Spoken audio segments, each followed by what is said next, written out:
Bom, então, fazendo essa prova 3. Sei que ela estava um pouquinho mais difícil, mas até porque senão acaba que ninguém faz a prova 4, já passa com 10.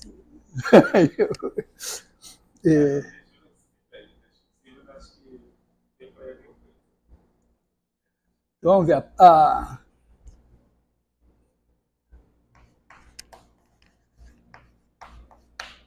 Prova 3. Então, os enunciados estão na página do curso, link na descrição do vídeo, e eu tenho um exemplar na minha mão. Então, questão 1. Essas, vamos ver, aqui é múltipla escolha, né? Essas aqui. Cada questão tem 4 opções e pode ter de 0 a 4 certas. Mas o que importa aqui é resolver a questão. Então, a gente tem uma F de 0,12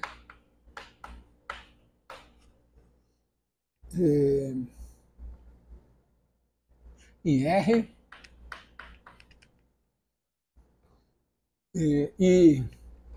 bom, ela é dada por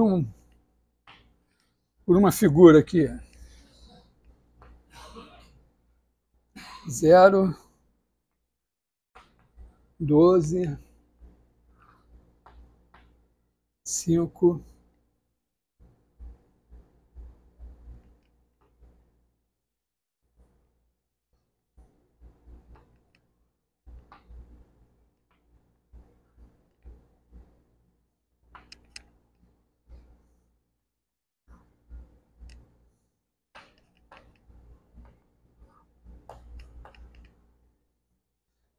B2. Então, a F é contínua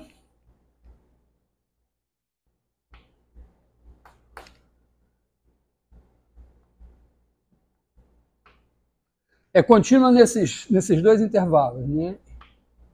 Em 0,5, aberto em 5, né? Tem um salto aqui. Esse aqui é o valor da F nesse ponto. E em 5,12.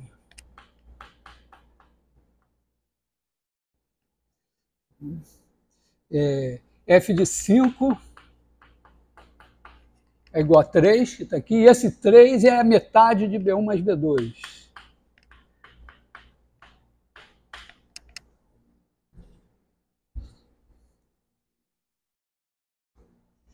E aí a gente define a F grande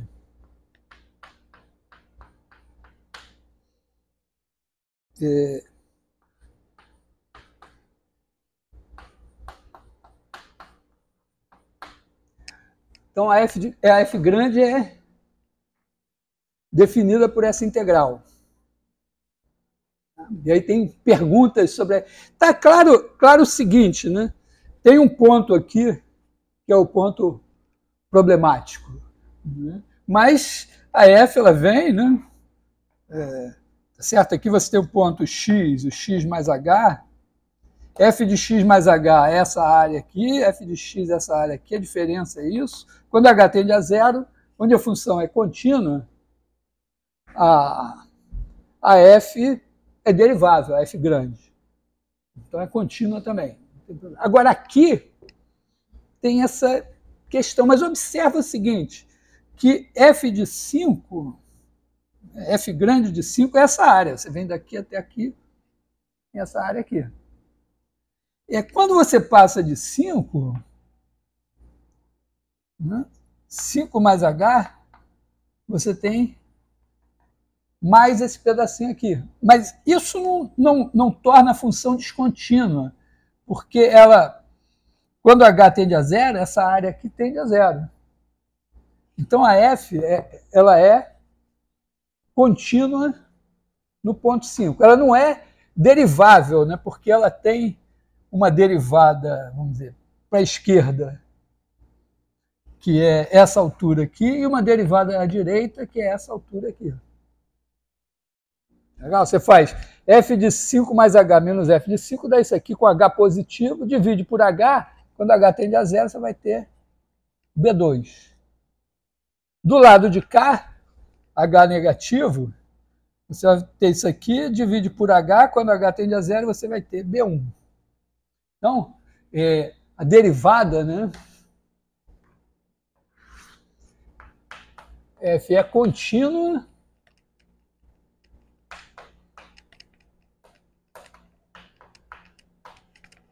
particularmente em 5. Derivável. A gente pode até dizer que ela é derivável. Se eu pensasse ela até aqui, ela até teria uma derivada à esquerda. Se eu terminasse aqui em 5, tem derivada à esquerda. Se esquecer lá de cá e começar em 5, tem derivada à direita. Então, ele é derivável, vamos dizer, em... eu vou deixar o 5 aberto e... Por quê? Porque, como eu estou considerando esse intervalo todo, eu teria que ter a derivada à esquerda e a derivada à direita iguais. E elas não são. Quer dizer, eu poderia dizer o seguinte, né? Se você fizer a derivada à direita em 5, é B2. A derivada à esquerda em 5 é B1. Então, vamos dizer, a opção A, letra A diz que f grande é descontínua em 5. Falso. Né? A segunda diz que f' de 5 é 3. É falso também, porque tem derivada à direita e à esquerda, mas elas não são iguais. Tem a C, eu vou pensar melhor, mas a D também é fácil, né? Quer dizer, f' de x igual a f de x para todo x entre 6 e 10. Com certeza, aqui entre 6 e 10, né, o 6 está aqui, o 10 está aqui, não tem problema nenhum. Mas você integra, mesmo que fosse uma maluquice aqui para trás, chegou aqui, quando você varia nesse intervalo, a função tem essa derivada, é a integral de uma coisa contínua. E tem a letra C, eu até me pergunto, será que é verdade? Não me lembro mais. Limite quando h tende a 0 mais de f grande de 5 mais h menos f grande de 5 menos h sobre h igual a 6. Bom, então essa aqui é falsa, essa aqui é falsa, essa aqui é verdadeira. E essa letra C aqui. O que acontece? F de 5 mais H menos F de 5. Né? Se você botar o H positivo, a gente tem aqui 5 menos H, 5 mais H.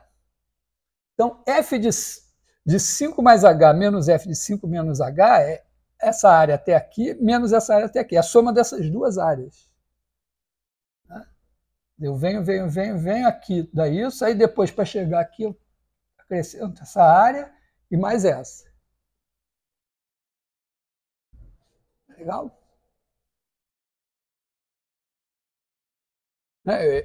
Fazendo aqui um zoom, né? Eu tenho isso aqui, tá? A função assim, aqui é o ponto médio, aqui é o B2, aqui é o B1, Aqui é 3, aí eu tenho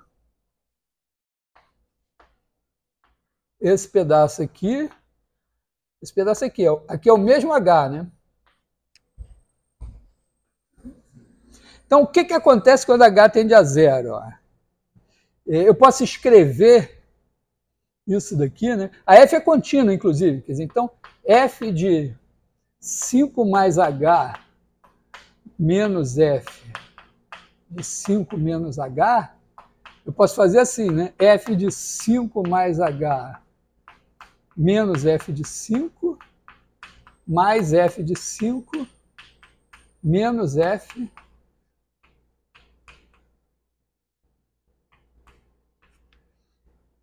de 5 menos H. Que é o que eu fiz aqui, né? Peguei esse pedaço, aqui é 5. Então, esse pedaço é F de 5 menos F de 5 menos H, e esse pedaço é F de 5 mais H menos F de 5. Se eu dividir por H,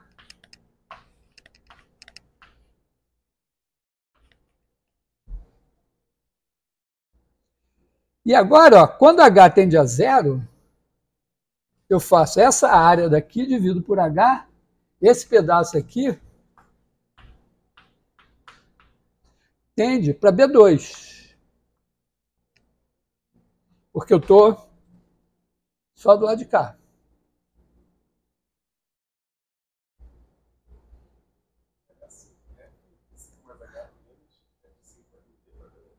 Hã? Dividido por H. Quer dizer, F de 5 mais H menos F de 5 é essa área aqui.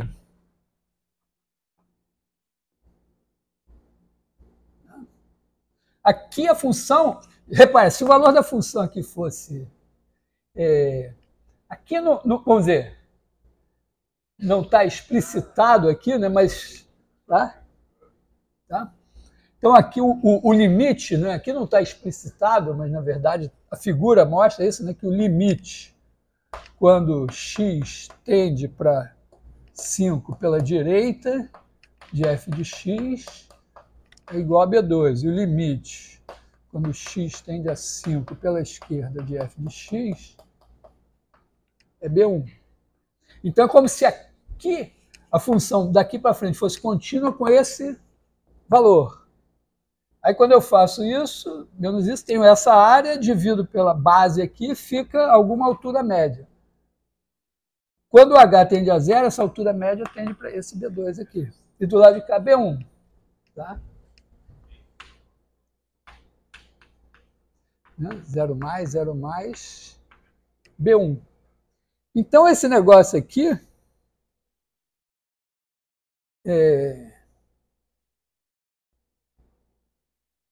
tende para B1 mais B2. Né? E B1 mais B2 é 6. Entendeu? Nessa circunstância aqui, né, não importa que eles são B1 e B2, né, porque eu boto o mesmo tamanho para cá, mesmo para cá, então é 6. Então, esse daqui, meio que surpreendentemente, é verdadeiro. Pareceu... Bom, quando tem uma opção nada a ver, é bom dar uma olhada, porque pode ser que tenha a ver. Mas, de certa maneira, a função desse problema é pensar, porque é uma coisa assim, a gente decora o teorema fundamental do cálculo. Se a função é contínua, ela é integrável e a derivada é ela mesma. Ponto. Mas a essência do teorema é isso, né? Você pega essa areazinha aqui, divide por essa base aqui. Então, essa área dividida por essa base dá uma altura média que, eventualmente, pode estar tendendo para alguma coisa quando o H tende a zero. É mais importante saber essa ideia, ter entendido essa ideia, do que saber de cor o teorema fundamental do cálculo. O teorema fundamental do cálculo, tudo bem. Está na internet, eu sei, você sabe, ChatGPT também sabe, né? Mas, às vezes, né, num problema, pode surgir essa ideia aqui. Por exemplo, aqui a gente não está exatamente aplicando o teorema fundamental do cálculo, mas como se fosse uma versão dele.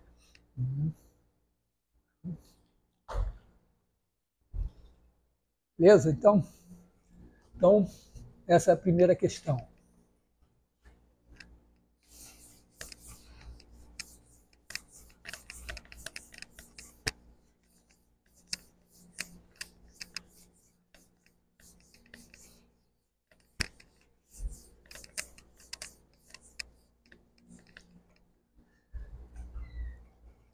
A segunda... Nossa, a segunda dá até medo. A gente tem um AN é igual a... Você tem raiz de N mais raiz cúbica de N menos N elevado a 2/3, 1 dividido por isso. E tem um Bn tal que o limite, quando n tende para infinito, de Bn sobre a n é meio. Quer dizer, então a gente tem uma sequência AN, uma sequência Bn. A gente sabe quem é AN e sabe quem é Bn. Primeira coisa, assim, é o seguinte, ó. Quando duas sequências têm uma razão assim no infinito, significa que para n grande, né,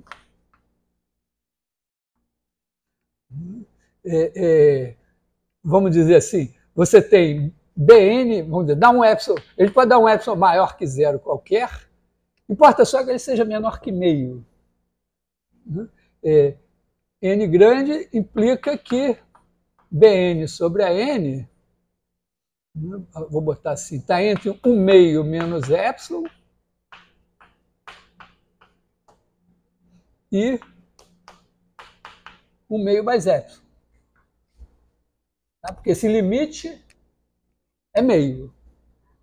Então, se eu der um epsilon qualquer, a distância, para n grande, a distância entre isso daqui e meio tem que ser menor que aquele epsilon. Isso significa que esse cara está acima de meio menos epsilon e abaixo de meio mais epsilon. O importante aqui, por exemplo, a gente pode dar um epsilon igual a 1/4. Por que 1/4? Porque aí isso aqui vira 1/4 e esse aqui vira 3/4. Que são números fixos e positivos, estritamente positivos. Então, isso significará que para n grande, né, a gente vai ter o Bn entre 1/4 de AN e abaixo de 3/4 de AN. O que isso significa? Se o AN convergir, o Bn está abaixo dele. São, vamos dizer, o zero está aqui, né? Então, para n grande, os valores de Bn são positivos e estão abaixo dos valores de AN. Então, se AN tem soma finita, Bn também tem. Tá legal? Quer dizer, eu ainda não olhei para o AN, eu estou dizendo o que essa informação me diz aqui. Ela me diz o seguinte, que a convergência de Bn é igual a de AN. Porque eles são... Quando você faz tipo assim, você roda um algoritmo, aí você diz a ordem N3, sei lá, você vai resolver um problema que tem alguma coisa, um grafo com N elementos, uma matriz N por N, alguma coisa assim, e esse número N pode ser grande. Então você quer uma estimativa de quanto tempo, quantas operações você precisa fazer com aquele algoritmo. Então, geralmente você diz assim, não, é polinomial. Então, significa que tem um polinômio de grau desconhecido, mas que num número de passos que é dado por esse polinômio calculado em n, que é o número de, vamos dizer, o tamanho do objeto em que você está aplicando o algoritmo, pode ser o número de vértices do grafo, o número de entradas, o número de linhas da matriz, alguma coisa assim. Você sabe que depende polinomialmente. Por que isso é importante? Porque se for exponencial, aí é brabo, porque quando n cresce, exponencial de n cresce muito mais que qualquer polinômio. Mas polinomial é vago, mas dizer n3, então você já sabe. O que quer dizer que é da ordem de n3? Significa que tem um número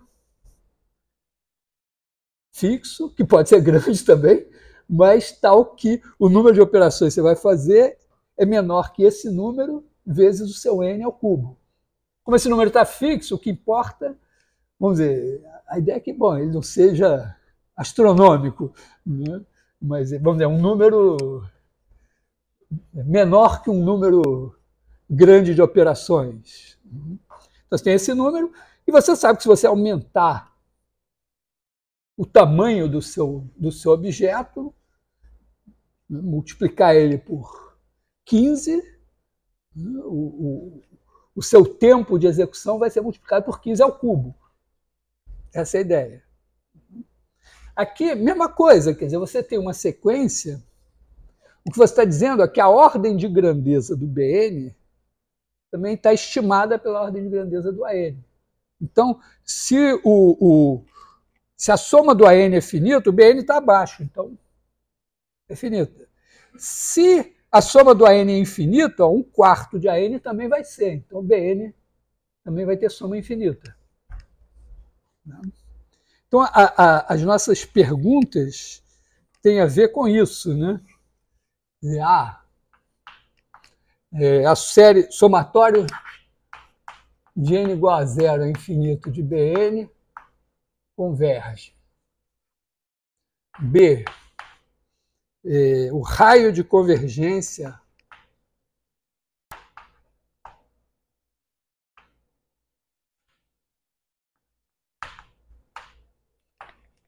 de somatório de n igual a 0 a infinito de Bn x elevado a n é 0,5. C, a mesma coisa, só que dizendo que é 2. D, não é possível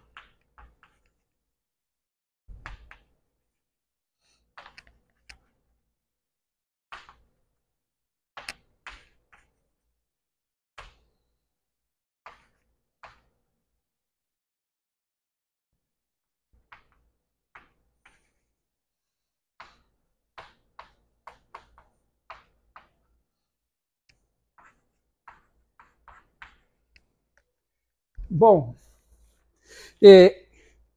então, 3 das questões têm a ver com raio de convergência. Né? Quer dizer, de Bn e Xn, que é essa daqui, que eu não sei quem ela é. Mas eu sei isso daqui. Né? Para n grande, né? Vamos dizer assim, eu posso garantir que isso acontece. Se eu quisesse, eu podia, em vez de pegar aqui 1/4, poderia pegar 0,1. E aí eu estaria entre 0,4 e 0,6. Se eu quisesse 0,001, só que eu teria que ir mais longe com n. Mas, de qualquer maneira, qualquer par de números, um abaixo de meio e outro acima de meio, eu garanto que a partir de um certo n0, a minha Bn está maior que o menor dos dois. Né? Vamos dizer, aqui tem um alfa a n e aqui um beta a n. O que eu preciso para poder garantir isso?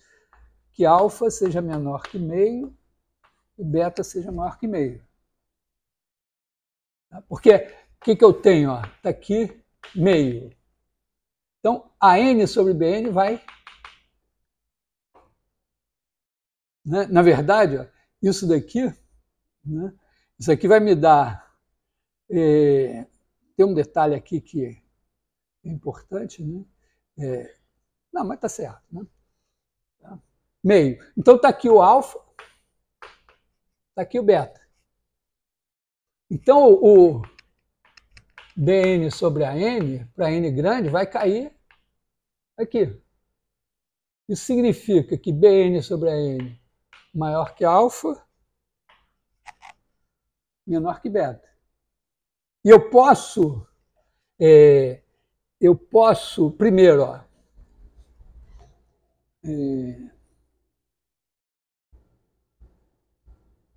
assim, não, tem um detalhe aqui escabroso, mas importante, que é o seguinte, né? Quem é o maior termo aqui? Ó? Aqui eu tenho n elevado a meio, n elevado a 1/3, e aqui eu tenho n elevado a 2/3. O maior expoente é esse aqui, né? Então, para n grande, esse cara é maior que esse. Isso é negativo para n grande. Então, na verdade, aqui, né, o que vai acontecer é o contrário, né? Tá? É assim. Tá? Por quê? Porque, como a n é negativo, para n grande, a n é negativo. Está claro isso? Porque isso aqui são os... se você pensar em termos de logaritmo, né, isso daqui é e elevado a meio log de n, esse daqui é e elevado a 1/3 log de n, esse daqui é e elevado a 2/3 log de n.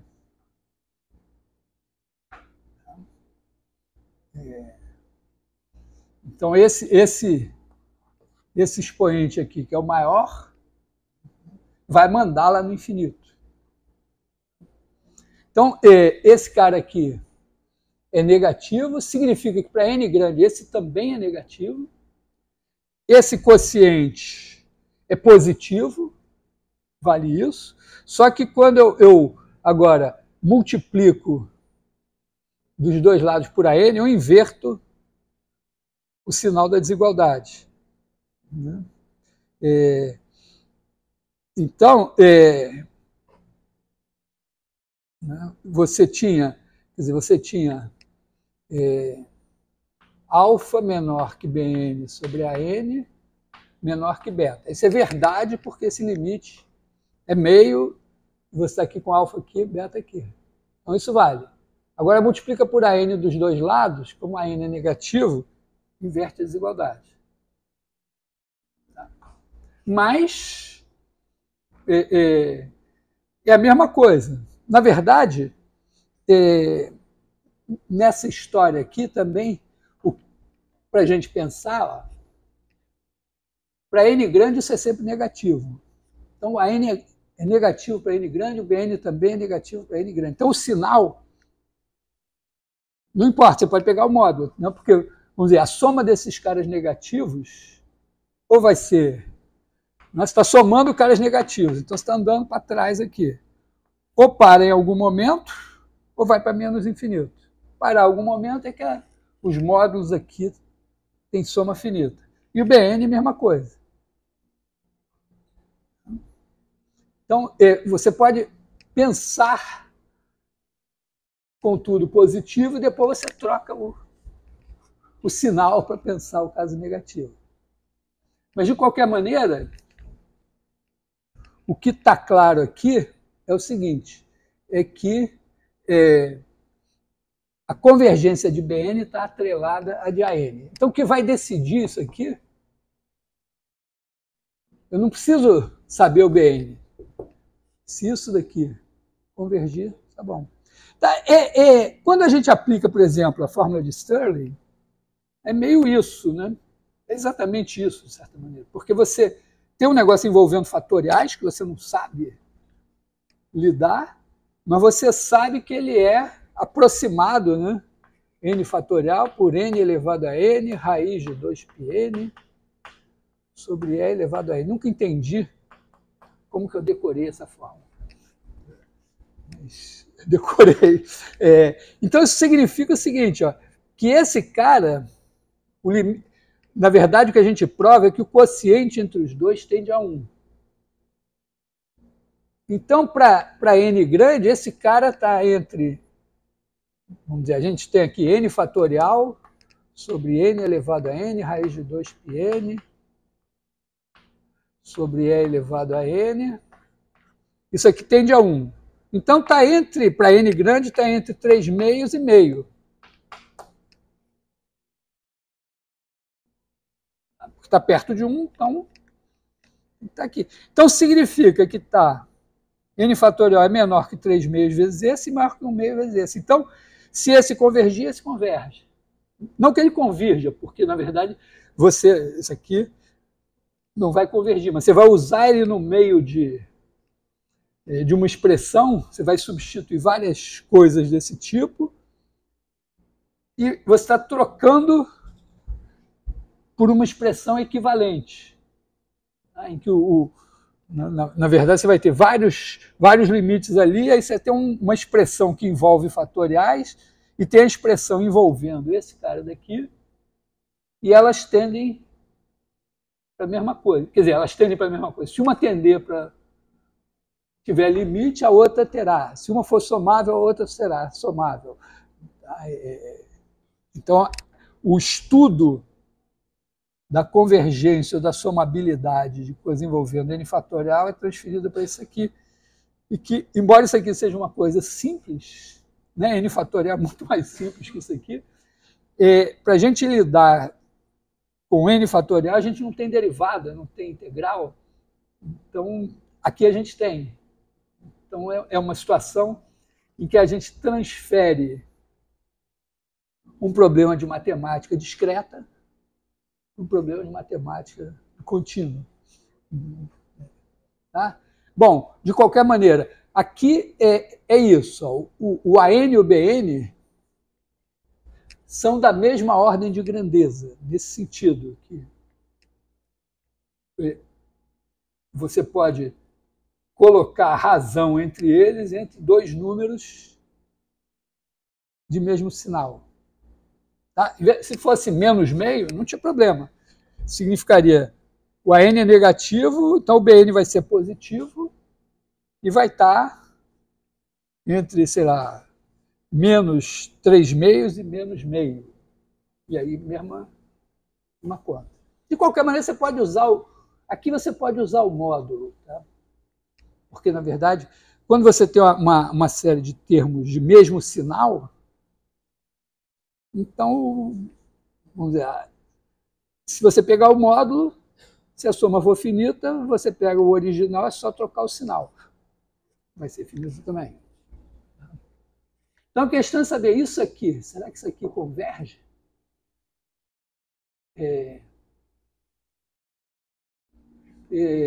Meu chute é o quê? Ó? Aqui é n elevado a 2/3. 2/3 já é menor do que 1. A gente sabe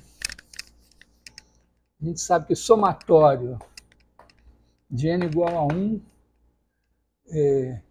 aliás, aqui eu botei 0. Bom, tudo bem. Pode ser que a minha AN não está definida para n igual a 0. Mas a BN pode estar. Eu só estou dizendo que é para n grande. Tá? Esse n aqui, na verdade, pode botar... Ou não. Esse aqui teria que ser assim.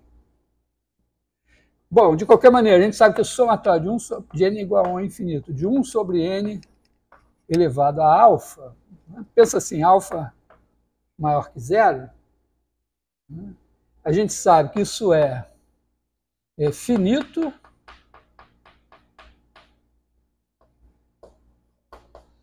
se alfa for maior que 1 e infinito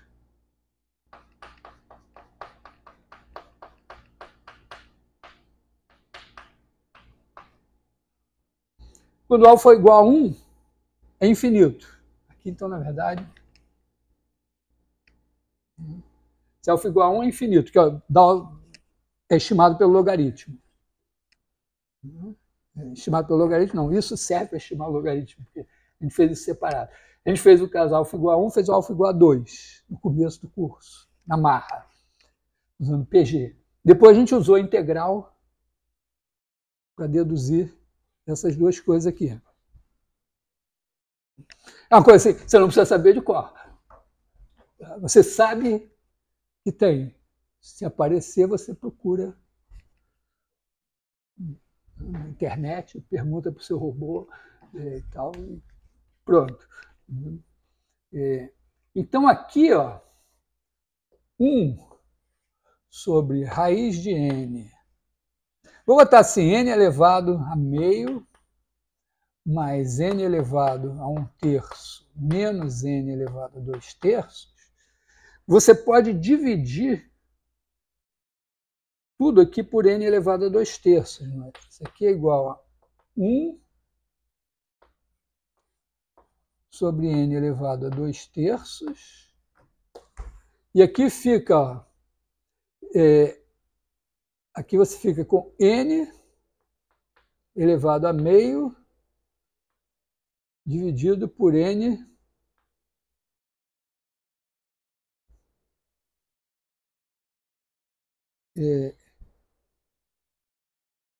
certo isso?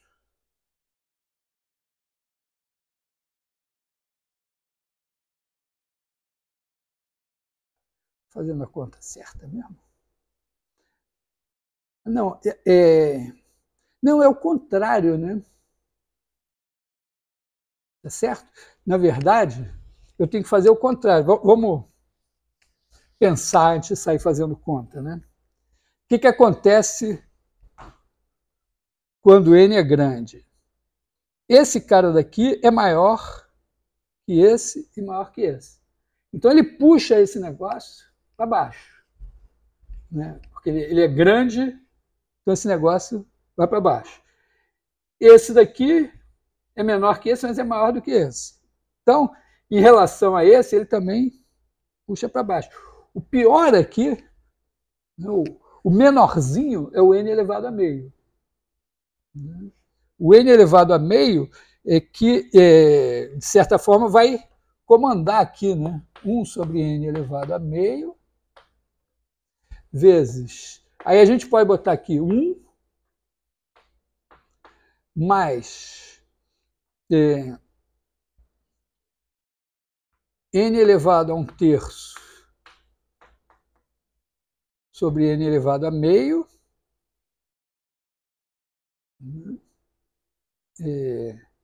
menos n elevado a 2/3 sobre n elevado a meio.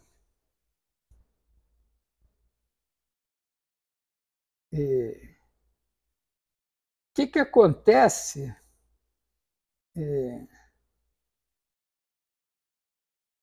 quando n é grande? Esse aqui, ó, isso aqui é a mesma coisa que 1 mais n elevado... 1/3 menos 1/2 é 1/6, né? Aliás, é menos 1/6. Né? Tá? Porque aqui meio é negativo, né? Meio menos 1/3. Né? E aqui é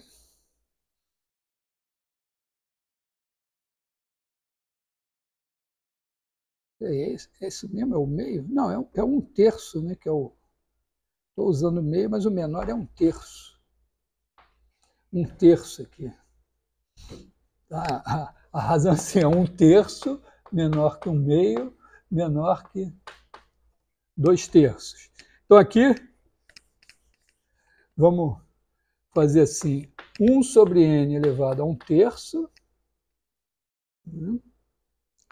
Aí aqui, n elevado a 1/3 fica 1.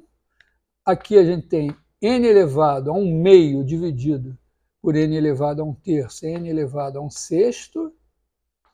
E aqui n elevado a 2/3 menos n elevado, dividido por n elevado a 1/3, dá n elevado a 1/3. Tá? 1/3, 1/3 mais 1/6, meio, 1/3 mais 1/3, 2/3. Então, o que acontece? Isso aqui tende a 1. Né? Quando n tende para infinito.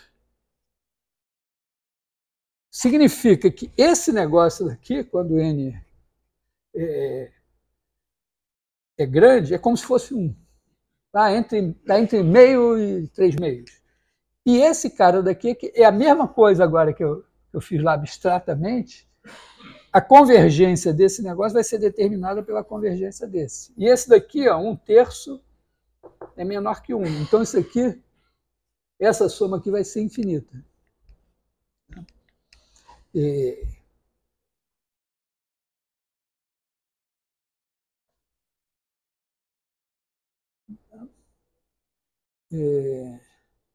Então, essa soma é infinita.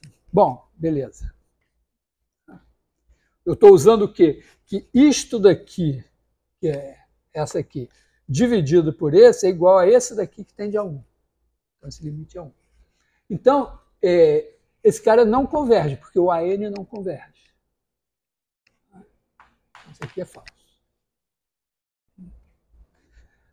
Agora, os outros 3 dizem respeito ao raio de convergência. O raio de convergência, deixa eu ver o que eu posso apagar aqui. Bom, apagar isso aqui.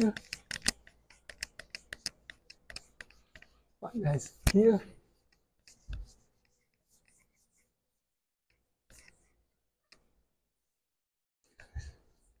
Lembrando que o raio de convergência desse negócio aqui, os BN são negativos, mas não importa. A convergência dessa série é estudada comparando ela com uma PG. Então, a gente olha para o seguinte, a gente olha para o somatório de BN x elevado a n, olha para o módulo disso daqui e escreve assim, isso é igual a raiz enésima disso elevado a n. Por quê? Porque se esse negócio daqui... Bom, isso aqui, na verdade, ainda podemos... na verdade, eu podia ter tirado o xn, né? A gente pode ficar aqui com raiz enésima do módulo de Bn, o módulo de x elevado a n sai aqui e volta aqui. Isso aqui elevado a n. Então, imagina o seguinte, que no infinito isso daqui tende para um certo alfa. Esse cara daqui só. Então, esse daqui, né, viraria o quê? Alfa elevado a n, módulo de x elevado a n. Que é a mesma coisa que alfa módulo de x elevado a n. Isso é uma PG. E a razão dessa PG é alfa módulo de x. Então, o que a gente precisa? A gente precisa que alfa módulo de x fique menor do que 1. Ou seja, módulo de x menor que 1 sobre alfa. Então, se eu calcular esse limite, o raio de convergência, se esse limite é alfa, o raio de convergência é 1 sobre alfa. Tá? Quer dizer, então, agora eu tenho que olhar para a raiz enésima de módulo de Bn. E o que eu sei? Eu sei que vale isso aqui. Ó. Se eu botar... Isso aqui está valendo. Então, módulo de Bn sobre módulo de AN tende a meio. Significa que vai ficar, para n grande, menor que 3/4 e maior que 1/4. Quando eu tirar... Bom, então eu posso botar assim, né?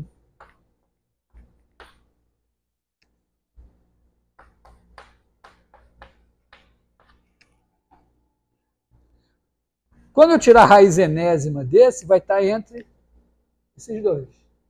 Né? Então, raiz enésima de módulo de Bn é menor que raiz enésima de 3/4, raiz enésima de módulo de An. E maior que a raiz enésima de 1/4 vezes a raiz enésima de módulo de An. Só que a raiz enésima de qualquer número fixo, tem garotos que desde pequenininho brincaram lá com a máquina de calcular, fica tirando, sei lá, raiz quadrada, raiz quadrada. A raiz enésima de qualquer número, se você pegar um número maior que 1, a raiz enésima começa a diminuir para 1. Se você pegar um número entre 0 e 1, a raiz enésima começa a aumentar para 1. O limite é sempre 1.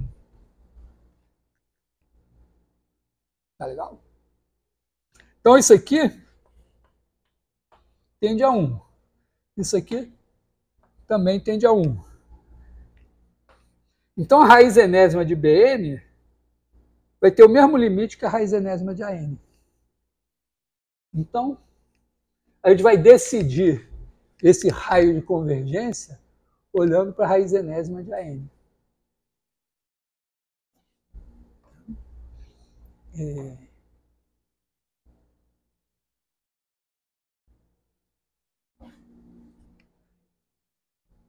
Então, é isso que a gente tem que olhar. E a gente vai ter, então, vamos dizer, o raio de convergência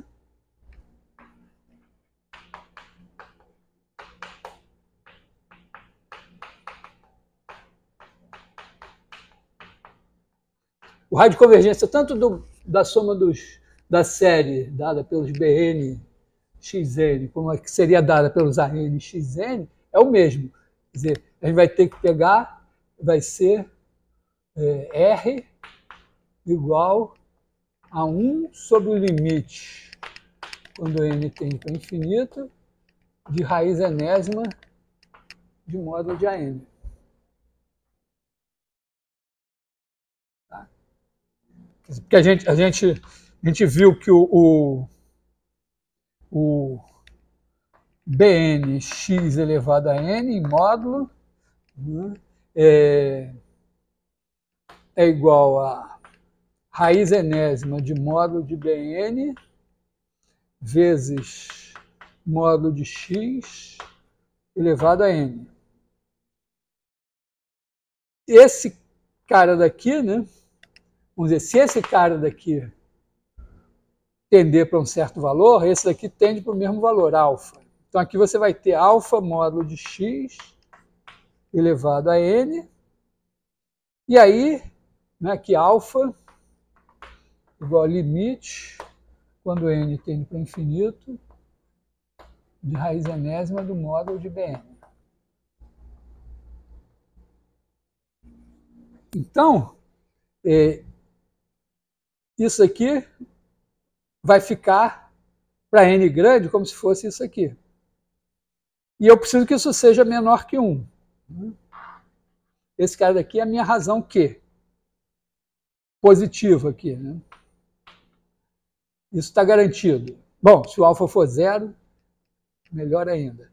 Mas é maior ou igual a 0 e tem que ser menor que 1. Então isso aqui vai ser menor que 1 se módulo de x, se isso daqui for igual a Q, então módulo de x menor que 1 sobre alfa.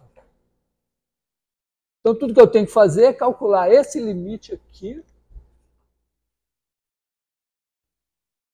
e olhar para o inverso dele. Para onde tende o... Bom, eu acho que o raio de convergência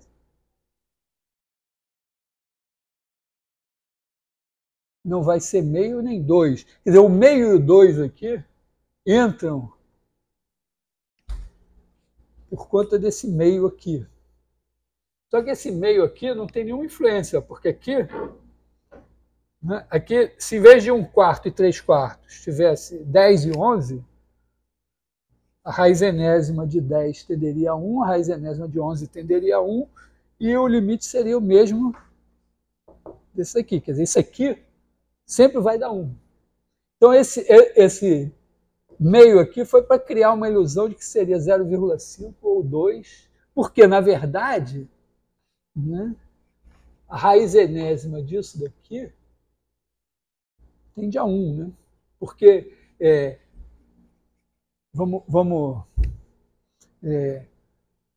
dar uma olhada, né? Isso daqui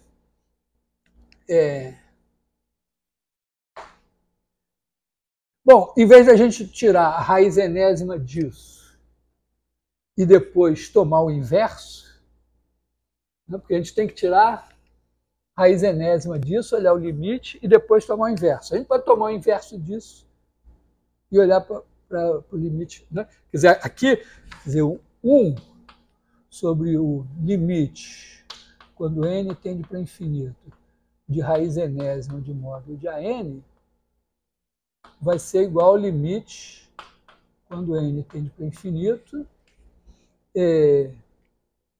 de raiz enésima de 1 sobre módulo de AN. Tá? Porque o limite do quociente é o quociente dos limites. Então, 1 sobre o limite disso é a mesma coisa que o limite de 1 sobre esse. E o limite de 1 sobre esse é esse daqui. Por que é bom? Porque o AN tem esse negócio de cabeça para baixo. Então, 1 sobre AN é muito melhor de trabalhar. Então, a gente só tem que olhar, né?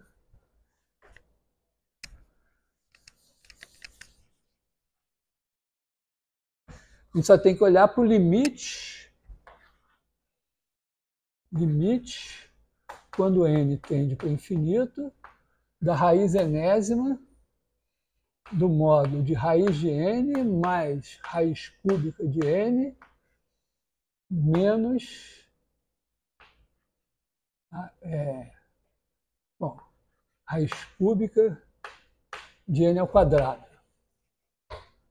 Módulo aqui. Aqui, ó, no infinito, esse negócio aqui, na verdade, no infinito, é a mesma coisa que... Tá, esse cara é o maior, né? O maior expoente é esse daqui. Então, quando n é grande, esse cara domina os outros, por isso que isso vai ficar negativo. Então, a gente pode trocar o sinal e simplesmente pegar a raiz enésima de n elevado a 2/3 menos n elevado a meio menos n elevado a 1/3. O que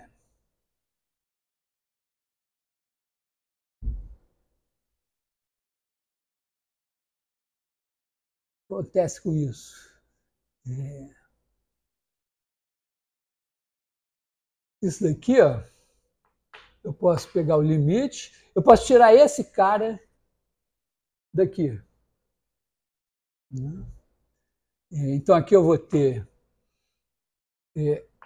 raiz enésima de n a 2/3 vezes a raiz enésima do que fica quando eu tiro esse daqui. Quer dizer, como se eu dividisse e multiplicasse por ele. Então, aqui fica 1 menos... Aí, n elevado...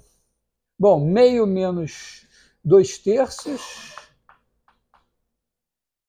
é menos 1/3. Né? 1/3 é menos 1/6, desculpa. E aqui é menos 1/3. Então, o que acontece? Isso aqui, quando n é grande, isso aqui tende a 0, isso tende a 0, isso aqui tende a 1. E esse cara daqui, coitado, isso é n elevado a 2 sobre 3n. Então, isso aqui tende a 1. Não vai tender a 0. Eu estou tirando a raiz enésima de uma coisa que é maior do que 1.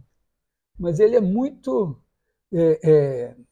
uma maneira de, talvez, de olhar para isso é olhar para o logaritmo disso. Né? Log desse negócio aqui, de n é igual a 2 sobre 3n log de n. E a gente sabe que no infinito o log de n perde para n. Então, isso aqui tende a 0. Então, o logaritmo disso tende a 0, isso tende a 1. Então, esse raio, vamos dizer, na verdade, a raiz enésima de 1 sobre a n, sobre o módulo de a n, tende a 1. Então, a raiz enésima de 1 sobre módulo de bn, que vai me dar o raio de convergência aqui, também vai tender a 1. Então, o raio de convergência aqui é 1. Então, não é meio, não é 2, mas pode ser determinado. Eram todas falsas, poxa. Já acontece. Aliás, é uma tranquilidade fazer uma prova em que todas as respostas podem estar erradas, porque você chuta lá o negócio, se todas derem errado, tudo bem. Quando é uma prova que tem que ter uma certa, aí a questão sai anulada. Mas é que foi feito meio para... Aqui a ideia seria, se você soubesse resolver a questão e fizesse raiz enésima de AN, você ainda podia ficar pensando, não, mas do AN é 1, então do BN deveria ser meio, ou será se o AN é 1, o do BN seria 2. Entendeu?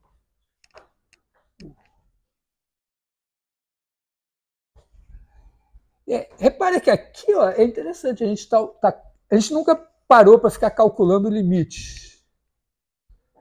Mas agora que a gente está trabalhando com séries, a gente está precisando calcular limites para saber se a coisa converge, saber o raio de convergência e tal.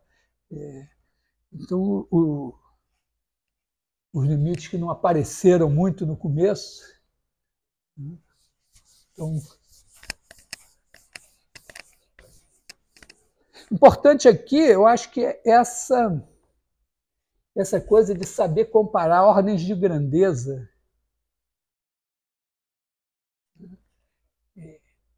Entender isso, que quando você fala uma coisa assim, você está dizendo que os dois têm a mesma ordem de grandeza no infinito. Então, é meio que você dizer, olha, o comportamento do BN no infinito e o comportamento do AN são essencialmente o mesmo. Se você está olhando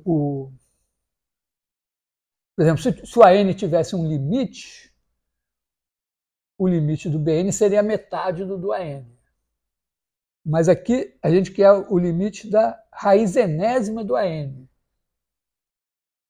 Aí a raiz enésima do BN tem o mesmo limite, porque a raiz enésima de meio vai para 1. Eu fiz esses detalhes, botar entre alfa e beta, mas na prática vamos dizer, você faz assim, né? BN da ordem de grandeza de meio de AN. Aí você tira a raiz enésima e diz, ó, raiz enésima de BN, da mesma ordem de grandeza que a raiz enésima de meio. E isso daqui é a mesma coisa, né? Vamos dizer, isso daqui, raiz enésima, porque raiz enésima de meio vai para 1.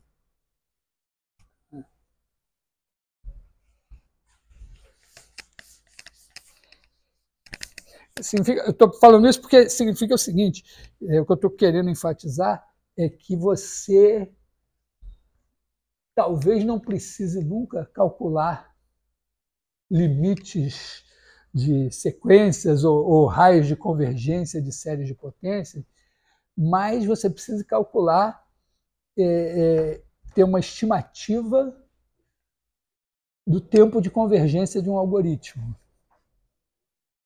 que é a mesma ideia. Quer dizer, você vai ter um N grande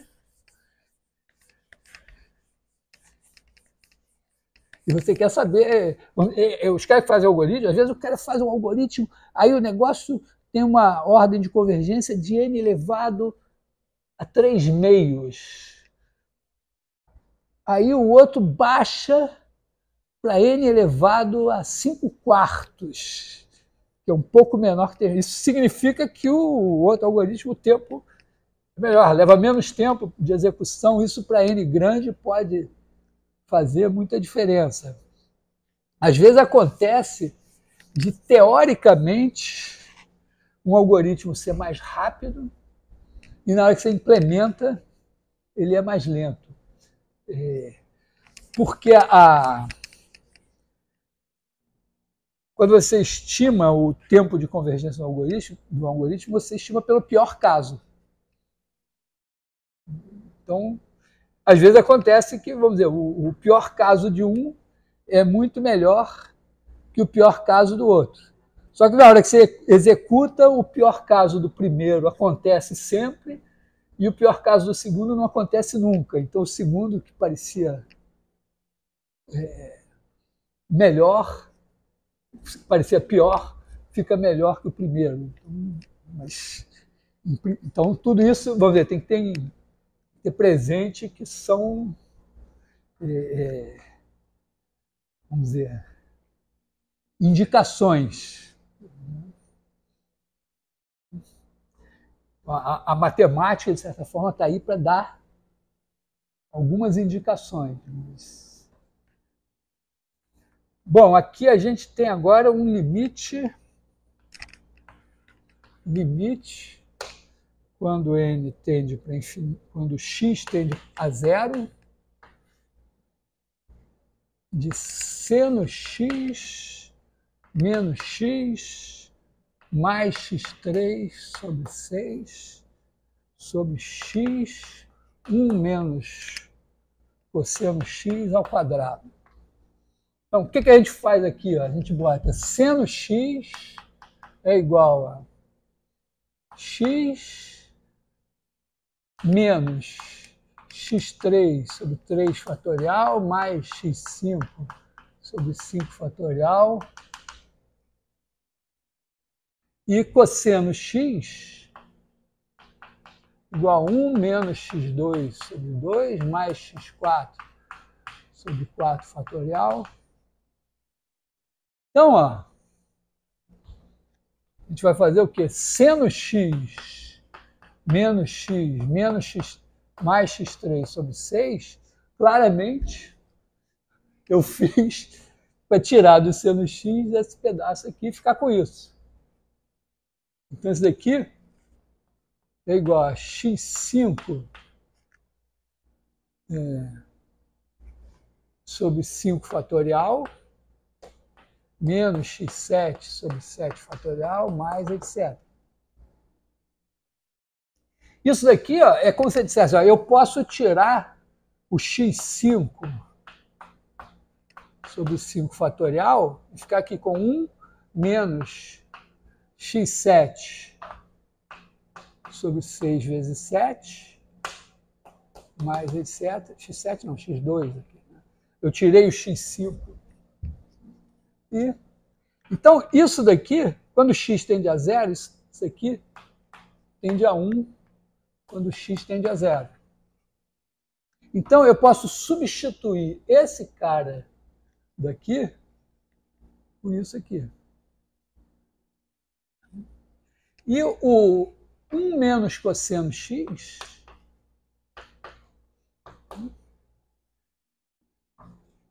é isso aqui, né? Eu tirei 1 menos cosseno x, fico com x2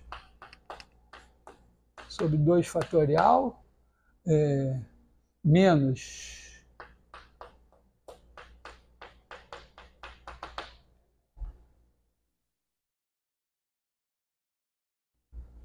Repara que se eu fizer isso ao quadrado, de qualquer maneira, é esse cara aqui que vai... Porque quando eu faço isso ao quadrado, eu vou ter esse ao quadrado, vai ter todos ao quadrado, depois vai ter esse vezes esse, mas já enche 6. Então, isso daqui também, vamos dizer, vai ser x2 sobre 2 vezes 1 menos x2 sobre 3 vezes 4, mais etc. Que também tende a 1 quando x tende a 0. Então, isso ao quadrado também tende a 1. Então, a ideia é isso, né? Você pega esse cara e substitui por quê? Aqui em cima você bota x5 sobre 5 fatorial. Isso aqui a gente pode chamar de uma certa g de x vezes g de x. Esse aqui a gente bota x2 sobre 2 fatorial. Estou botando g de x, vou botar agora... Esse aqui a gente pode chamar de h de x. O g de x tende a 1 quando x tende a 0. O h de x tende a 1 quando x tende a 0. Então, x2, h de x, só que ele está ao quadrado, que é esse daqui, e aqui tem um x. Então, agora, ó, esse cara daqui tende a 1, esse daqui ao quadrado também tende a 1. Então, isso daqui, eu tenho que olhar aqui os expoentes, né? Aqui eu tenho x5 sobre 5 fatorial. Aqui eu tenho x4 vezes x, tenho x5 também. Aqui é 2, é 4, né? Ao quadrado. E aqui vezes g de x, h de x ao quadrado. Esse x5 morreu, ficou 4 sobre 5 fatorial. Esse aqui tende a 1. Então, esse aqui tende... 5 fatorial é 120, né? Então, 1 sobre 30, né? Certo? Então, tinha lá as respostas, eram 0, 0 para você chutar 0, ou se você errar aqui, esquecer esse x, esquecer de elevar ao quadrado, alguma coisa assim, né? 4/5 para você esquecer o fatorial. Tem que sempre ter uma maldade nas 30, que é você esquecer aqui, e o 30 menos 1. Sabe que as questões do Enem tem isso. Quando as pessoas que fazem a questão do Enem têm que fazer a questão, fazer as opções e explicar cada uma daquelas opções por que ela está ali. Eu acho que o Enem não faz isso, mas seria razoável. Dá para fazer uma prova de múltipla escolha em que tem uma opção certa e tem uma opção meio certa. Né? Às vezes tem... É meio isso, né? Quando eu dou uma questão de múltipla escolha em que pode ter mais de uma opção certa, significa que se você sabe tudo e tal, você achou as 3 respostas certas, ganhou o ponto. Se você não achou as 3 e achou 2, vai ganhar 2/3. Meio uma coisa assim. 4. Ui.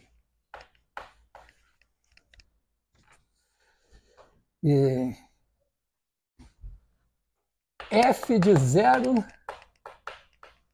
infinito em R. E ela é dada assim: f de x é igual a 1 sobre raiz de n, se x está entre 1 sobre n mais 1 e 1 sobre n. E f de x, aqui para n, eu não falei, né, mas n sempre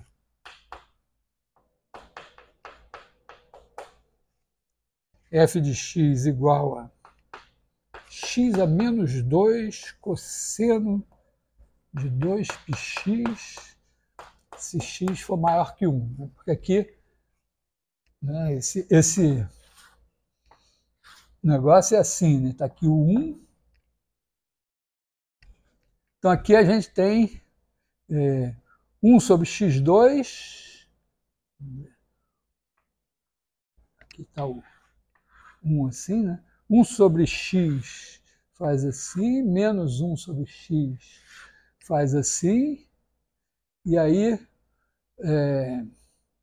cosseno de 2π1 cosseno de 2π é 1. Então começa aqui, e aí vai fazer umas corcovas assim. E aqui, né, entre meio e 1, está 1 sobre raiz de 2. Então é uma coisa mais ou menos assim, né? 1 sobre raiz de 2. Raiz de 2 sobre 2. Certo? Não. Entre n mais 1. E n aqui é 1 também. Aqui é 1. Depois, entre meio, aqui é raiz de, boto raiz de 2 sobre 2, entre meio e 1/4, e 1/3, aliás. Terço é mais para cá um pouquinho. Entre meio e 1/3, aí vale raiz de 2 sobre 2. Depois aqui você vai ter 1 sobre raiz de 3, etc. Tá? Quer dizer, aqui está caindo, né? Tá? Vamos dizer aqui o 1/3, 1/4, aí vai dar 1 sobre raiz de 3, e raiz de 3 sobre 3.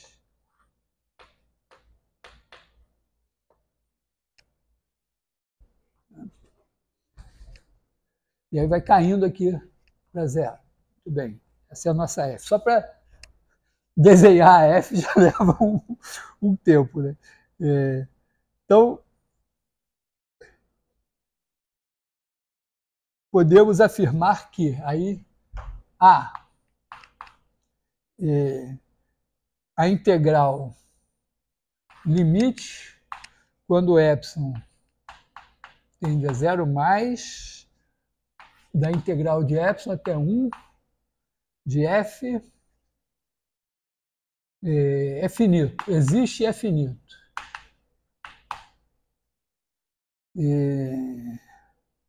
B é esse mesmo limite, mas não de... Agora com epsilon tendendo a infinito, da integral de 1 até epsilon de f é finito. C, f não é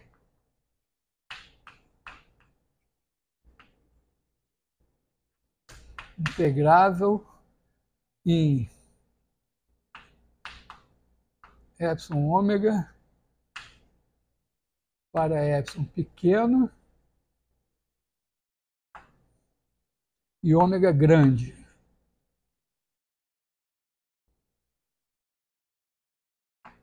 D é o jabuti. Jabuti é uma coisa que usam no Congresso. Às vezes, vamos dizer, você faz uma proposta para, sei lá, beneficiar as empresas agrícolas de Pernambuco. E aí proposta está lá e eu insiro na sua proposta, eu faço um adendo à sua proposta e boto mais um parágrafo destinando recursos para os plantadores de algodão do Rio Grande do Sul. Não tinha nada a ver. O negócio é grande e tal, tem um monte de justificativa. Aí eu meto lá um negócio que não tem nada a ver. E se todo mundo bobear, para aprovar uma proposta, acaba tendo que aprovar a outra. E esse que eu botei é o jabuti. A ideia é porque tem um ditado que jabuti não sobe em árvore. Então, se você vê um jabuti em cima da árvore, alguém colocou ele lá. É meio isso. Alguém vai lá e coloca um negócio. Então, o jabuti aqui, né, é que o conjunto dos pontos de descontinuidade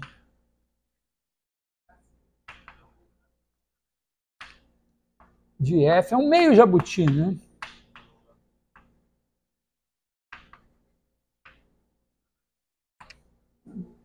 Aqui, ó, tá claro que essa letra D é verdadeira, porque só tem descontinuidade nesses pontos aqui, né? Um meio, um terço, um quarto, que é um conjunto enumerável. E a gente viu que o conjunto enumerável é de medida nula. Então, essa daqui é verdadeira. Não é tão jabuti, porque tem um teorema de Lebesgue-Vitali, acho que é Lebesgue-Vitali. Assim, o Lebesgue fez a ida e depois os dois fizeram a volta, uma coisa assim. É mais, vamos dizer, é mais do Lebesgue, mas toda vez que puder botar um italiano no nome de um teorema do francês, a gente deve colocar, porque os franceses passaram a perna nos italianos em tantas coisas de matemática, que é justo. É uma compensação. Mas o próprio Lebesgue reconhece isso. Tá? É que é o seguinte, se você tiver uma F de AB em R limitada,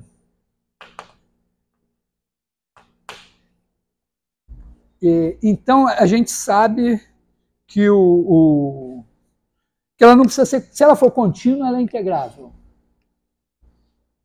Eu não provei esse teorema, mas é verdadeiro. Se você mexer, vamos dizer, se ela tiver um número finito, por exemplo, se eu fizer a integral daqui até aqui, ó, tem uma descontinuidade, outra descontinuidade, isso não altera a integrabilidade, a função é integrável. Então, número finito de descontinuidades, tudo bem.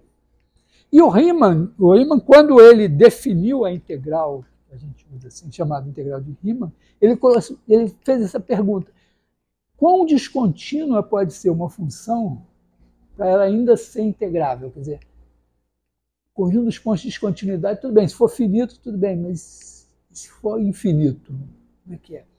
E o Lebesgue, depois com parceria com o Vitali, provou que uma função limitada ela é integrável sem somente ser isso aí, o conjunto dos seus pontos de descontinuidade é de medida nula. Então, ao dizer que esse conjunto é de medida nula, a gente já garante que eu posso, inclusive, integrar de zero até qualquer coisa. Mas, tudo bem, não importa tanto. A pergunta aqui, ó, é o seguinte: se eu integrar aqui de epsilon até 1, quanto menor for o epsilon, mais degraus eu vou pegar aqui. Será que essa integral no fim, quer dizer, eu vou ter uma infinidade de degrauzinhos aqui, eu vou estar somando uma infinidade de números positivos. Será que essa infinidade tem soma finita? No fundo é essa a pergunta. Se eu integrar Eu vou ter degrauzinhos, degrauzinho, degrauzinho, degrauzinho, tendendo aqui para zero. Se você não fizer a figura, você tem o direito de errar. Mas fazendo a figura, está claro que a soma dessas áreas é menor que essa área aqui. Então, é uma soma infinita de números positivos e que está limitada. Então, isso aqui no fundo, é como se fosse a soma de uma série. Não é porque o epsilon varia continuamente, mas tá certo? É um número que está aumentando quando o epsilon tende a zero e que está limitado por esse tanto aqui. Se você quiser complicar, você diz, não, em cada pedacinho aqui ó, você tem 1 sobre raiz de n. Certo? Nesse trecho aqui ó, você tem 1 sobre raiz de n, e esse intervalo aqui, o tamanho dele é 1 sobre n menos 1 sobre n mais 1, que é 1 sobre n mais 1. Quando multiplica 1 sobre raiz de n, então isso daqui já é de ordem de n2, ainda tem de quebra com raiz. Então isso daqui é bem menor que 1 sobre n2, que tem soma finita. Mas não precisava tanto, era só olhar aqui. Então, esse aqui é finito. E de 1 até infinito? Repare que você está somando, né? Você tem uma duna, meia duna positivo, aí você tem uma duna negativa, uma duna positiva, outra duna negativa. É como se fosse também uma série. Você poderia pensar assim, não, essa duna aqui é maior do que essa. Essa é maior do que essa, então você tem termos decrescentes com sinal alternando, está decrescendo para zero, a soma é finita. Ou então você também podia dizer, olha, mesmo que eu tomasse o módulo, estaria abaixo da integral de 1 a infinito de 1 sobre x2 dx, que é menos 1 sobre x de 1 a infinito, que é 1. Aqui, se você calcular essa integral, isso aqui tem uma primitiva que é menos 1 sobre x e tal. Então, é claro que se eu somasse, em vez de subtrair, eu pegasse essa área, ainda somasse essa, somasse, ainda dava menos do que 1. Então, essa é finita. E aqui o pequeno e grande significa maior que zero, menor que infinito. Se você pegar um epsilon aqui e um ômega aqui, o que acontece? Ao lado de cá está integrável. E o lado de cá também. Então, é integrável nesse intervalo. Esse aqui é falso.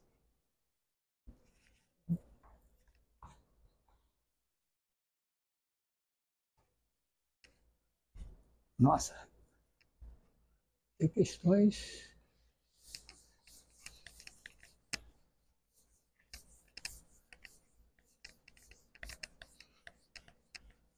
É mais, entendeu? Essas questões têm muito a ver com estimar. Tá certo? É uma coisa hoje muito importante. A gente tem computadores que fazem contas. Em princípio, você confia neles. Até mesmo para ver o seu saldo bancário e tudo. Mas você tem que ter uma noção. Se de repente o banco disser que o seu saldo tem $1 bilhão, você diz, opa, peraí, de onde veio isso aqui? Ou se disser, você está devendo $100 milhões, você diz, não, peraí, eu acho que não tem como, né? Então você faz uma estimativa, olha assim, ó, eu ganho tanto, gasto tanto e tal, né? Exagerei nos números, mas pode ser números bem mais razoáveis, você diz, não, peraí, tem alguma coisa errada, vamos conferir. Aí você vai lá confere. Né? Claro que é uma coisa meio lugar comum, né? O mundo diz, se o banco resolver errar contra você 1 centavo, você não vai perceber. A menos que você seja aquele velhote cri-cri, vai lá, confere todas as contas. Né? E se o banco errar 1 centavo, sei lá, tiver... 1 centavo é pouco, mas é R$1. Se errar R$1, você também não vai perceber.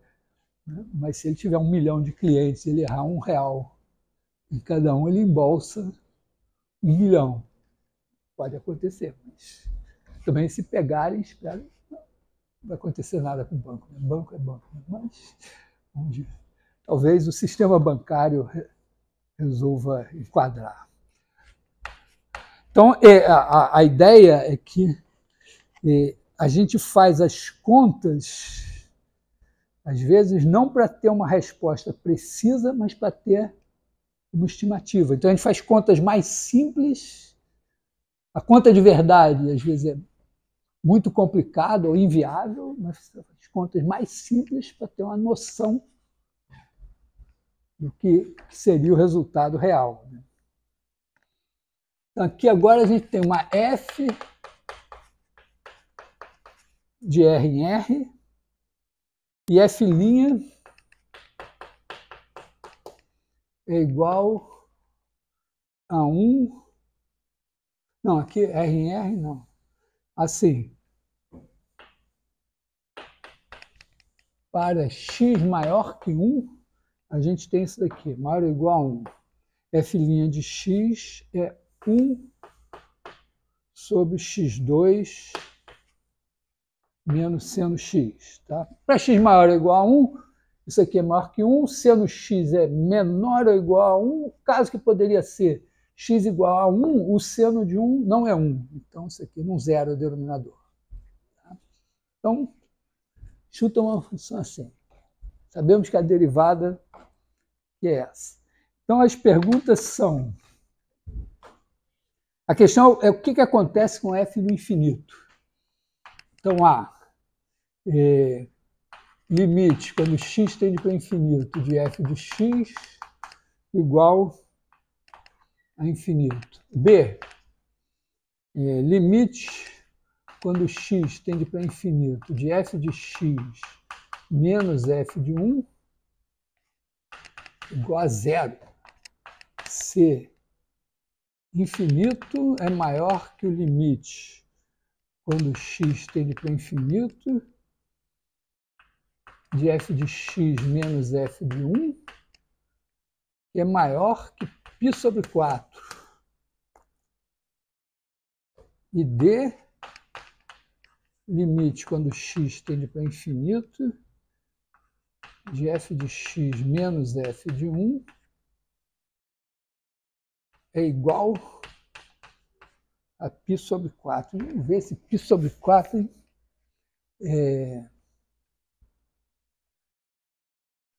Bom, esse daqui, ó,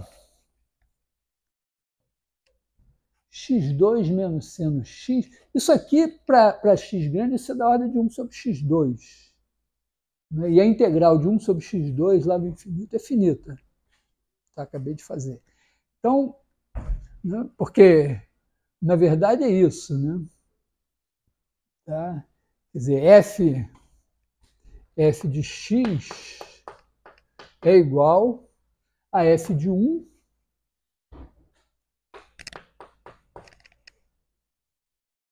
que eu não sei quanto é. Acho que eu não disse. Ah, não, f de 1 eu sei, né?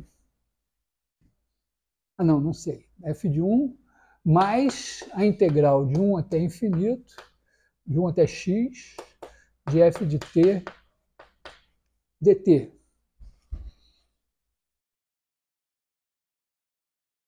Não sei quem é f de 1. Então a questão é estimar esse bicho aqui, né?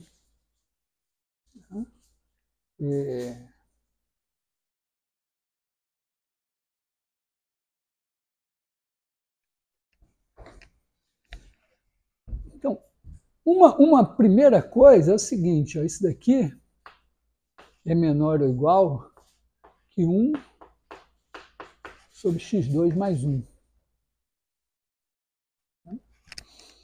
E isso daqui, eu olho e, opa, 1 sobre x2 mais 1 é derivada do arco tangente x. Isso aqui é igual...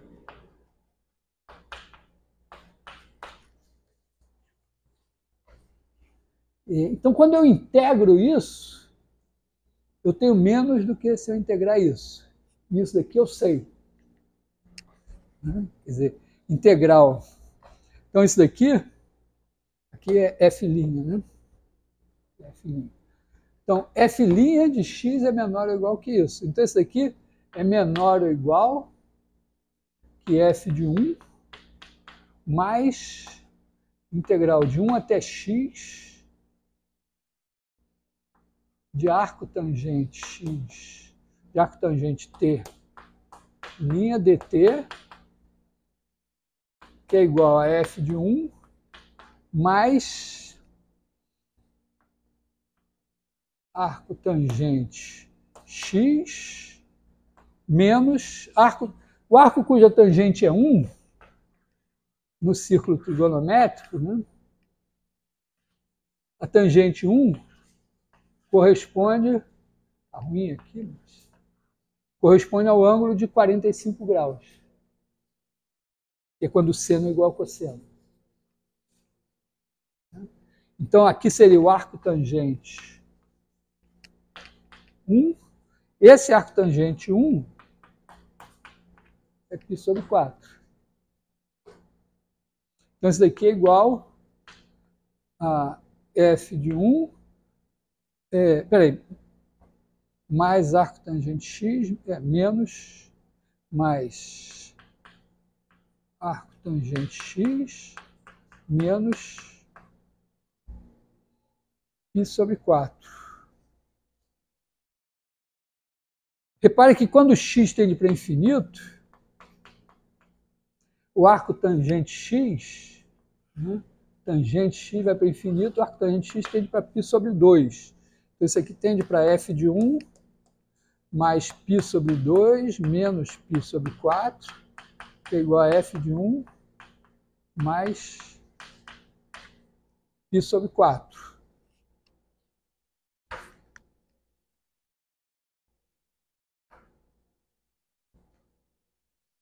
Bom, então esse daqui, essa integral aqui não é infinita porque ela está abaixo de uma que é finita.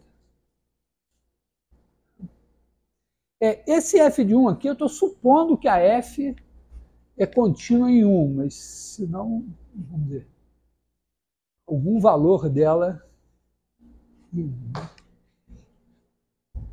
Eu acho que eu devia ter dito, né, que a f é contínua.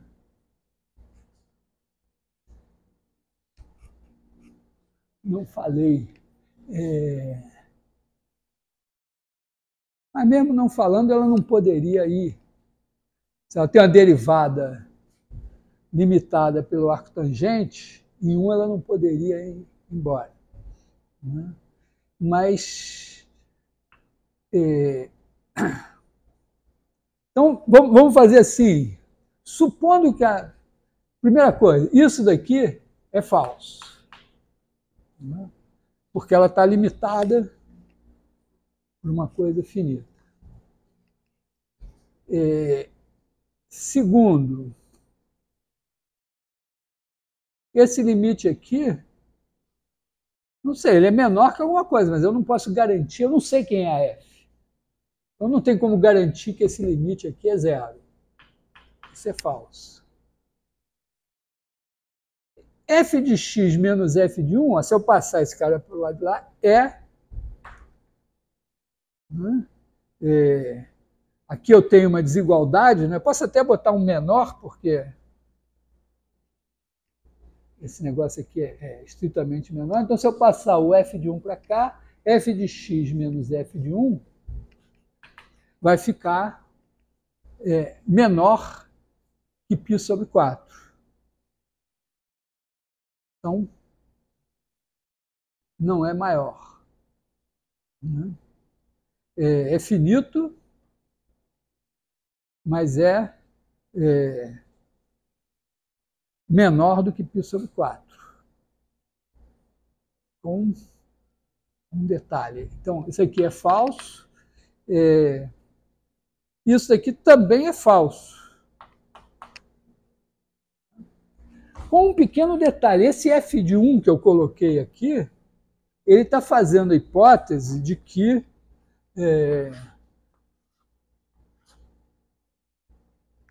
eu tenho essa derivada aqui e eu tenho vamos dizer, um valor de f de 1 e que ela está com essa derivada, que aliás é positiva, né? A partir daqui. Só que eu não falei que a f é contínua em 1. Então, mesmo essa desigualdade aqui, eu não posso garantir que ela valha. Eu deveria ter dito que a f é contínua em 1. Mas, de qualquer maneira, se ela for descontínua, pior ainda, né? Eu garanto que isso é finito, isso eu garanto. Isso daqui até poderia ser zero, se eu escolher o f de 1, já que esse limite, quando x tende para infinito de f de x vai ser finito, eu poderia escolher o f de 1 de maneira que isso desse zero. Eu posso escolher o f de 1 de maneira que isso dê menor que π sobre 4. Na verdade, eu só sei que f de x menos f de 1, se fosse contínuo, seria menor que π sobre 4. Mas, não sendo, também não poderia garantir nada. E aqui também. Então, aqui, vamos dizer, essas respostas são válidas mesmo que a f fosse contínua em 1. Não sendo contínua, mais ainda. Né? Mas o importante aqui também foi, de novo, uma estimativa. Né? Quer dizer, aqui, nesse caso, eu precisava... Vamos dizer, essa ideia aqui só você tendo decorado que 1 sobre x2 mais 1 é derivada do arco tangente. Senão, dificilmente essa ideia viria. Até poderia você dizer, se um x está entre menos 1 e 1, então posso botar esse menor ou igual aqui e tal. Mas... Que horas são? 11h43, quer dizer, a aula quase inteira para fazer. Tem alguma questão predileta aqui nas discursivas?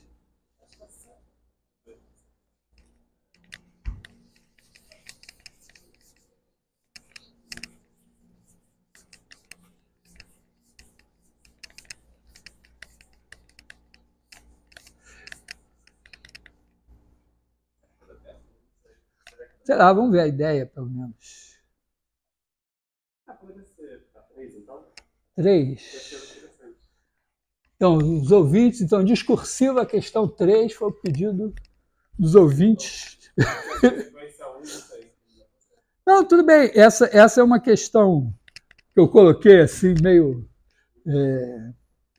não é mais de série de potências, mas é legal. Quer dizer, a gente tem uma esfera, né, com um raio fixo. Então, aqui tem um raio R. Aí, aqui, a gente tira um cone, né,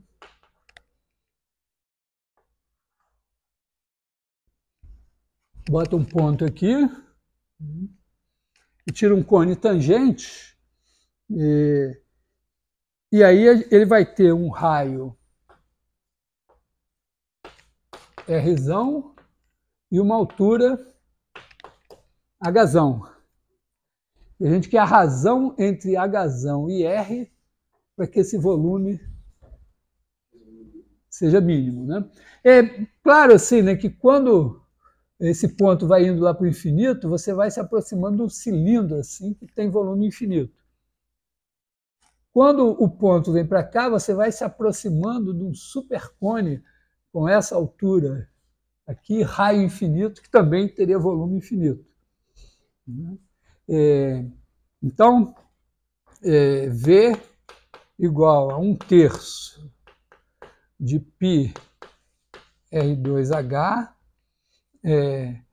tende para infinito quando, vamos dizer assim, H tende a infinito e tende para infinito quando H tende para 2Rzinho. Agora vamos expressar. A questão aqui é que você tem duas variáveis, né? Então a ideia é tirar uma relação entre elas para ficar com a função de uma variável só. Tem uma semelhança de triângulos aqui, ó. Esse triângulo retângulo e esse daqui, né? Então aqui você tem um Hzinho, né? Hzinho igual a Hzão menos Rzinho, né? E então você tem R sobre Hzinho, é o seno desse ângulo, igual a Rzão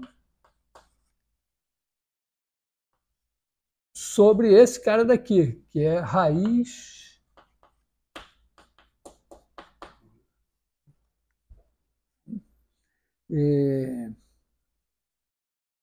esse Hzinho aqui a gente bota H menos R. É melhor escrever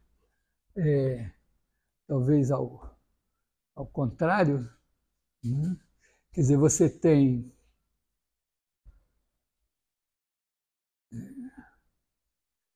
é melhor levar ao quadrado aqui, né? Dá para tirar alguma coisa, né? Então eu vou virar de cabeça para baixo e levar ao quadrado, Hzinho menos R ao quadrado, sobre R2 é igual a R2 mais H2 sobre R2. Aí aqui, ó, você tem Rzão, esse sobre esse, dá 1. Esse sobre esse, depois que elevar ao quadrado, vai dar 1 também, né? Então, aqui você tem H2 menos 2RH mais R2 sobre R2 é igual a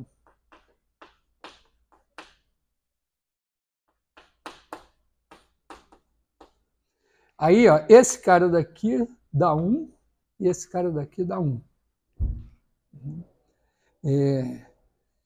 Então, a gente vai ter uma relação aqui que vai ser H2 menos 2RH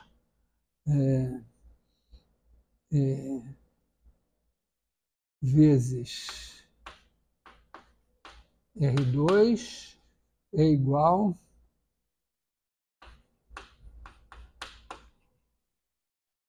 certo?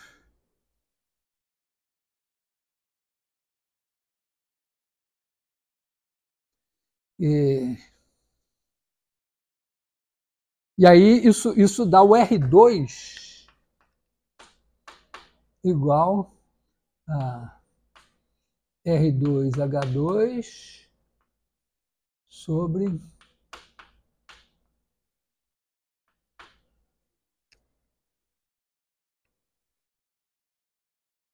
se não tiver errado, e aí a gente pode jogar direto aqui, né?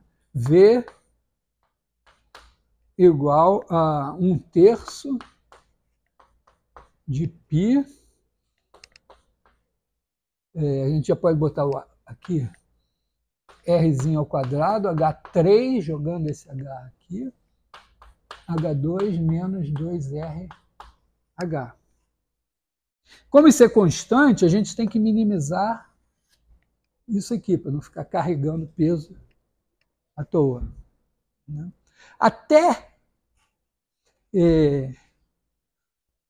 A gente poderia até fazer o Rzinho igual a 1 também, mas não. Então a gente pode pensar assim, ó, F de Hzão igual a R2H3 sobre H2 menos 2RH. O limite, quando... Continua a mesma coisa, né? Quando H tende para infinito, aqui eu tenho H ao cubo, aqui eu tenho H ao quadrado. Então vai para infinito. Quando H tende para 2R, isso aqui vai para zero, isso não, é a mesma situação. Né? Isso aqui tende para infinito quando H tende para infinito e tende para infinito quando H tende para 2R. Né? O H está entre 2R e infinito. Então a gente tem que calcular a derivada e ver onde a derivada se anula. A gente sabe que o gráfico desse negócio é alguma coisa assim, né? Está aqui 2R, infinito, vem do infinito, vai para o infinito. E se a gente não errou nenhuma conta, esse negócio é sempre positivo, vai ter aqui um ponto de mínimo. Pode ser que a derivada se anule 783 vezes, mas não porque aqui são polinômios, né?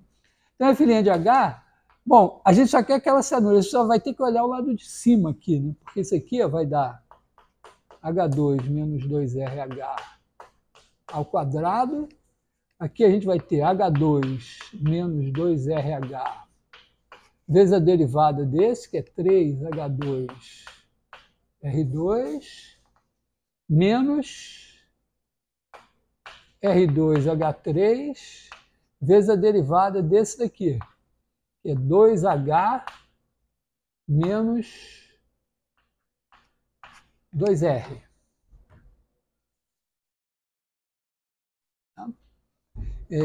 Então, a gente quer isso daqui igual a zero. Então, nessa história, a gente vai poder cortar o H3 aqui. Então, vamos ver assim, ó, a gente tem H2 menos 2RH vezes 3H2R2 menos R2H3 2H menos 2R igual a zero. Então, ó, R2 está nos dois aqui, pode cortar.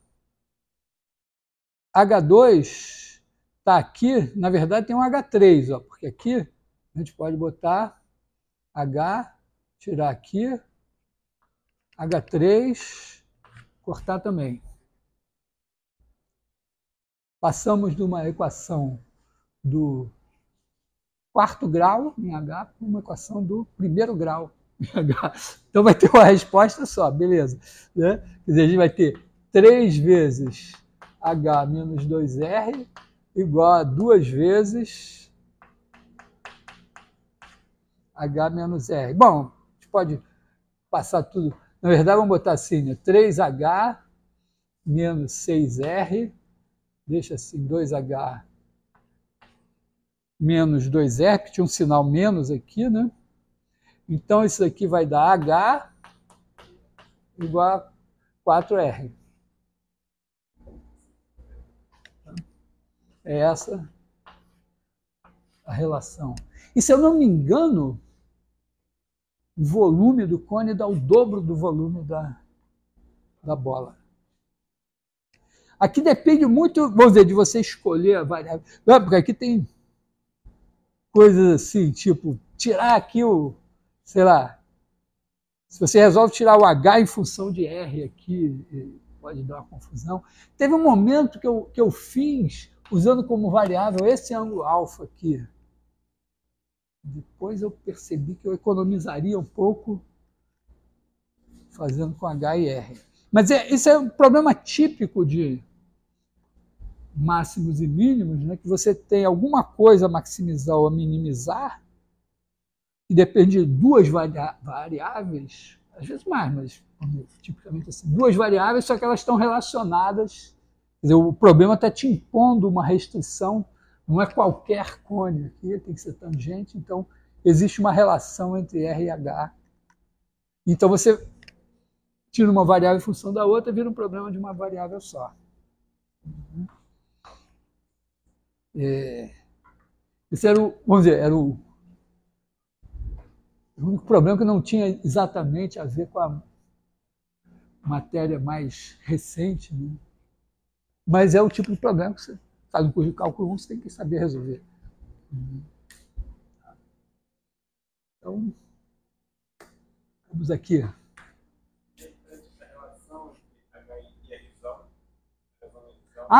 Sim, desculpa. O Rzão, na verdade, tem um negócio de raiz de 2, se eu não me engano, né?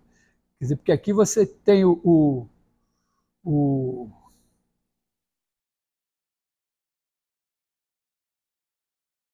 H.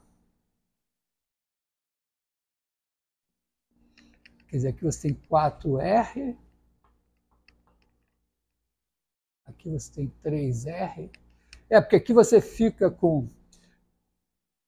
Acho que essa relação aqui tá boa, né? Quer dizer, isso aqui vira... R2 são 16... Aliás, H são 16 R2. Então, 16 R4 aqui, né? R2. Aqui você tem 16 R4 menos 8... não, 16 R2 aqui, menos 8 R2 aqui. Isso aqui vai dar 2 R2. Né? Então, R é igual a R raiz de 2. E aí tem a relação entre R e H. É isso mesmo? Não, aí você tem aqui, né? H sobre R é igual a 4 sobre raiz de 2, que é 2 raiz de 2. Se não me engano. Tá? Aqui. Aqui eu driblei o time todo e esqueci de jogar a bola para dentro do gol. Dependendo da prova, eu teria errado a questão. Ou posso ter errado agora na conta final. Mas, bom. Beleza, então.